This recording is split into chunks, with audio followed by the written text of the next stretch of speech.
साच कहूँ सुन ले हो सबे, जिन प्रेम कियो तिन्ही प्रभु पाए। साहिब श्री गुरु गोविंद सिंह जी महाराज दसम ग्रंथ की रचना विच सिर्फ एक ही जगह बोले हैं, साच कहूँ। यहाँ पर साच कहूँ का भाव ये है कि इस शब्द के ऊपर उन्होंने जोर ज़्यादा दिए। जितनी भी वाणी उच्चारण किए सब सच्ची है, ऐसा नहीं कि ये सच्ची है तो दूसरी झूठी है। गुरु महाराज की सारी वाणी तीनों लोकों में सच है, लेकिन किसी चीज़ के ऊपर ज़्यादा जोर दे के कहना हो तो उसकी विशेषता बतानी पड़ती है। साच कहो सुन ले हो सबे, सारे प्राणी कान खोल कर ये सुन लो कि जिसने भी प्रेम किया है उसी ने प्रभु को पाया है। भक्त नारद जी अपने भक्ति दर्शन, उनका एक ग्रंथ है भक्ति दर्शन, उसका पहला मंत्र है, भक्ति की परिभाषा बता रहे हैं कि भक्ति किसको कहते हैं। भक्ति अर्थात परम प्रेम स्वरूपा च, भक्ति है परम प्रेम। एक प्रभु परमात्मा के साथ जो प्रेम है उसी को प्रेम कहते हैं, और वाह्य गुरु के अलावे जिन जिन चीज़ों से हमारा लगाव है वो प्रेम नहीं है, वो विषय है। कारण क्या है कि प्रभु परमात्मा आद सच जुगाद सच है भी सच, नानक होसी भी सच। तीनों कालों में सत है।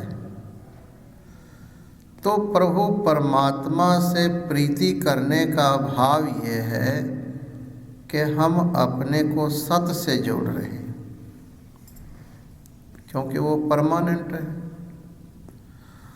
और यदि हम सत का संग करेंगे तो हम भी परमानेंट हो जाएंगे।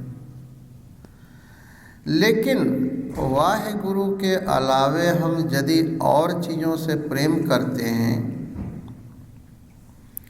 तो वो तो खुद ही नाशवान है।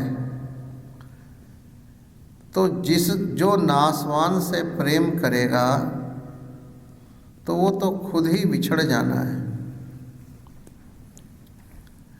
तो जिस चीज़ के साथ हम प्रेम करते हैं वो नाशवान है, बिछुड़ जाने वाला है, उससे हमें इटर्नल परमानेंट सुख कैसे मिलेगा। इसलिए प्रभु परमात्मा वाहे गुरु के साथ प्रीति प्रेम, यही वास्तविक में प्रेम है। इसी को इश्क हकीकी कहते हैं। और हजारों भक्तों ने जो प्रभु को पाया है वो प्रेम से पाया है। अब यहाँ एक प्रश्न है कि हमारे हृदय में प्रेम कैसे पैदा हो। इस शब्द के पहले कीर्तन एक सुन रहे थे आप गुरुमुखा पासों, साध संगत बिन भावना उपजे, भाव बिन भगत न हो गई। यदि तुम अपने हृदय में प्रेम पैदा करना चाहते हो प्रभु से तो सत्संग विच आओ, महापुरुषों दा संग करो। साध संगत बिन भावना उपजे। जब सत्संग में आओगे, महापुरुषों का संग करोगे, तो तुम्हारा हृदय प्रेम से भर जाएगा। भाव नाम प्रेम का है। और भाव के बगैर भक्ति नहीं होती। जैसे ब्रह्म ज्ञान पाने के लिए वैराग्य चाहिए,